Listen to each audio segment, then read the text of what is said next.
be showing you how to program your own Q robot. So the first thing you should note is that the head does turn, so you never pick it up by the head, otherwise it will break off.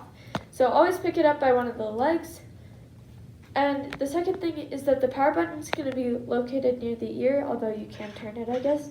And at Columbine, we have the name of the robot because it connects through Bluetooth, and there can be multiple robots online at a time. So now we're going to turn on the power. We're going to turn them like this. So this is Rover, and he does talk. So now that you know the basics of a Q robot, let's get to actually programming.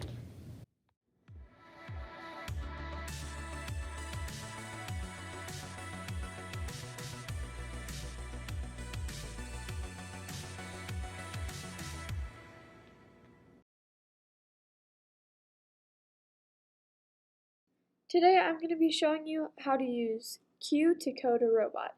So when you start a new project, it's going to start you out with onStart. So then you can go to Actions and do something like move distance. You can change that by either clicking on the number and you can edit that, or you can slide it, but we're just going to keep it on 25. And same thing with the speed. Then you can go to control and you can say wait however many seconds. I'm going to change it to 2 seconds, and I'm going to go back here and you can change the light. So I'm going to do all light, and then you're going to click the arrow for a drop down and you can change it to whatever color you want. We're just going to do blue.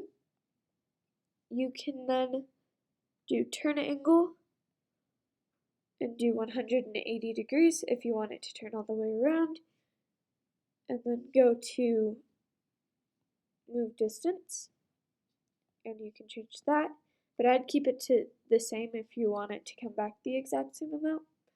You can change the onStart to a sound sensor, like one clap heard, and you can just put that in there and then get rid of that, but we're just going to leave it on one start.